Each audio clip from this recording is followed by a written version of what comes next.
Alrighty guys, I want to do an update on my 1979 Ford F-250.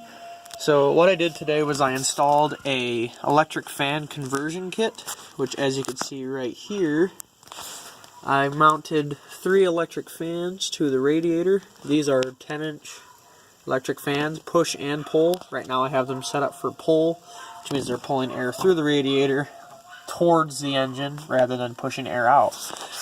So it's a good thing to do the conversion from direct drive, which this older truck had, to the electric fans, because the electric fans rotate a lot faster and pull air through the radiator a lot faster than the fan could. Now, modern vehicles have clutch fans or electric fans, but a lot of vehicles have clutch fans, which work great if you have a fan shroud. But this truck didn't come with a fan shroud, or at least mine didn't have one on it. So I wanted to do the electric fan kit and delete the old direct drive fan, so it gives the engine, it helps the engine out so it doesn't have to work so hard rotating that fan, and it helps keep the coolant very cold during the hot summer months. And also, since we approach the wintertime months up in northern Michigan here, it also helps the engine out because it allows the engine to warm up rather than having a fan constantly rotating and not allowing the coolant to stay warm. So you wouldn't actually have hot heat, you never have the engine actually warm up. So now we solved that problem.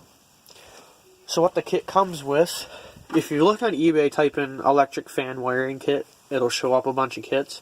Comes with a 185 degree thermostat, which you could either mount into the intake like I did, or the thermostat housing, like if you have these 2 ports here. So you just simply bolt in the thermostat here. And what that does is around 185 to 190 degrees, that will send a signal to your solenoid, which will tell it to click on and send power to the fans. It's really simple to wire in. It has all the directions on, well, it has directions. Simple. This wire, thermostat wire, goes to the solenoid. Solenoid goes to the switch here, which has a positive to the battery and a negative to the battery. It's just a circuit breaker in case anything malfunctions. The relay goes to the ignition switch, which I just wired it to the coil because that has power from the ignition. Then I spliced it off there. So you have the original wire going to the coil still with the wire from the thing here.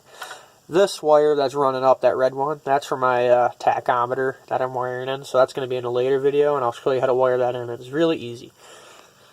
So this wire here goes to the fans.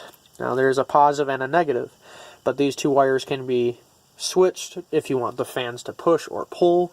I have them on pull, like I already stated before. Now you got to be careful when you're doing the installation of these kits, because see how old this radiator is? You can see the fins are starting to deteriorate. I had a problem with mounting this in, because when you push these zip ties through, since the cores are a lot weaker, since it's 40 fucking years old, I accidentally damaged a few of these cores, and it started leaking a lot of coolant out. Luckily, the holes weren't too bad, and I was able to put a little bit of stop leak in there and actually fix the problem. Now, also, this is an older radiator, so I accidentally broke one of the special radiator ties off, so I had to use a regular zip tie. So you come down here, you can see why those are bad. You can see how when you tighten the zip tie, it bends the cores of the radiator in, and it is actually pretty bad. So don't use zip ties. You got to get the regular zip ties for the kit, like this one. And then on the back of the fan, you can see there's that right there.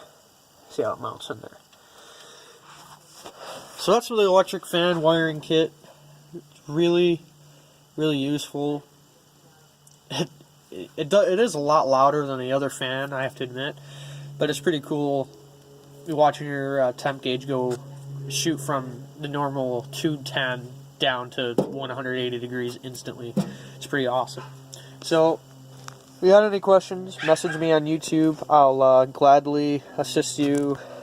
And I'm going to see if I can get a link in the description of the eBay posting that I bought the kit from. But, yeah, I'll see you guys in the next video. Take care.